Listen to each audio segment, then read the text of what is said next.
Welcome back to Grammar Grade 7. This is Unit 12, Lesson 66, and we're staying with the comma, the busiest little mark in punctuation. In our last lesson, we used commas to set things off. Today we use them to join and to introduce. First, a comma before the joining word in a compound sentence. And second, a comma after an adverb clause that opens the sentence. Two clear rules and a couple of traps to dodge along the way. Let's take a look. Before we jump in, here's the plan. Today the comma does two jobs. First, it goes before a joining word like and, but, or so, when that word links two main clauses into one compound sentence. Second, it goes after an adverb clause that opens a sentence. And along the way, we'll learn to dodge two traps that trip up a lot of writers. Two rules, two traps. Let's meet them one at a time. Here's our first rule, and it's a big one. When you join two complete sentences into one, you put a comma before the joining word. Watch.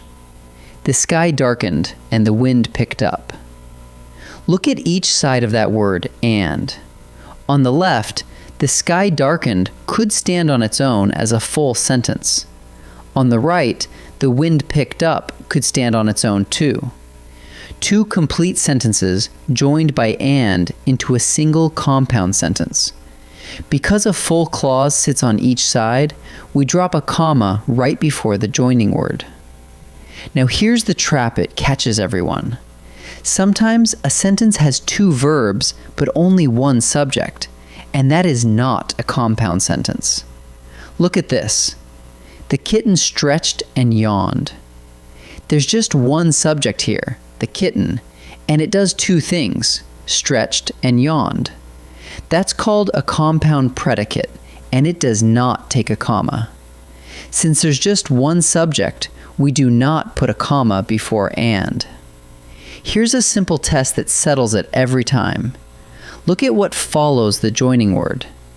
If a full sentence follows, you have a compound sentence, and it takes a comma. If only a verb follows, you have a compound predicate, and it takes none. Compare these two. We can bake bread, or we can buy it. After or we can buy it is a complete sentence, so a comma goes in. Now the second one. We can bake bread or buy it.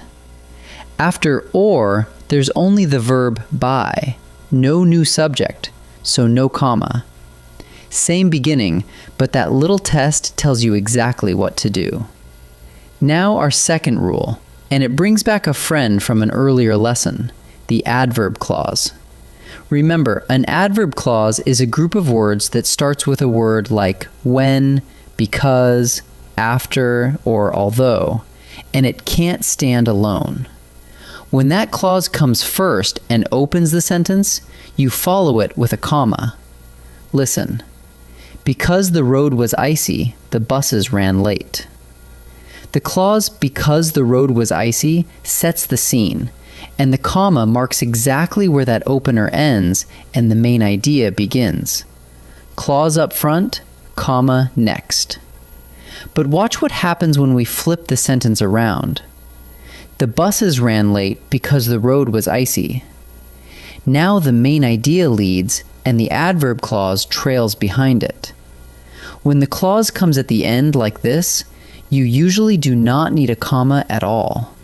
It's the very same two ideas, just reordered, but the punctuation changes with the order. Clause in front takes a comma. Clause at the end takes none. Let's pull today's rules into one quick check. First, are two full clauses joined by and, but, or so? If yes, put a comma before that joining word. Second, careful now. Is it just one subject with two verbs, a compound predicate? Then use no comma. Third, does an adverb clause open the sentence? If it does, follow it with a comma. Notice the thread running through all of it. You're always checking whether a full clause is involved. Ready to practice a few together? Time to practice. In this first set, I'll read a sentence, and you decide whether it needs a comma before the joining word. Watch for the trap. 2 full clauses take a comma, but one subject with 2 verbs does not. Pause and decide before I reveal each answer.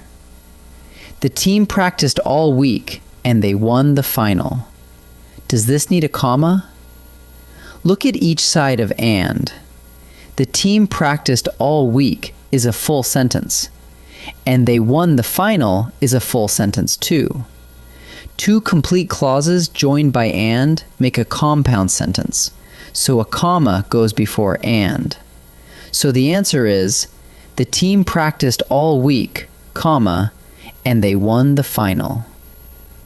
Noah opened the box and pulled out a kite. Careful with this one. What comes after and? Pulled out a kite, which has no subject of its own and cannot stand alone. There's only one subject here, Noah, doing 2 things. That's a compound predicate, not a compound sentence, so it takes no comma. So the answer is, Noah opened the box and pulled out a kite, with no comma at all. When the movie ended, the crowd clapped. Where does the comma go? The sentence opens with the adverb clause, when the movie ended, and an adverb clause that leads the sentence is always followed by a comma. So the answer is, when the movie ended, comma, the crowd clapped. In this second set, each sentence is punctuated correctly. Your job is to name the reason. Is it a compound sentence, a compound predicate, or a leading adverb clause? Pause and choose before I answer. After we ate lunch, we washed the dishes. Why is that comma there? The sentence opens with the adverb clause, after we ate lunch, and a clause that leads the sentence gets a comma right after it.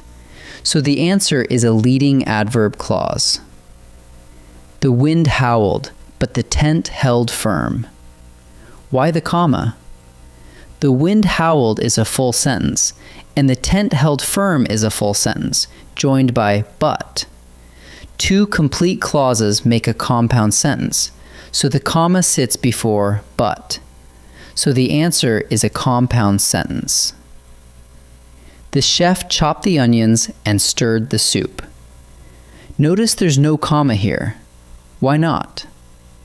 There's a single subject, the chef, doing 2 actions, chopped and stirred.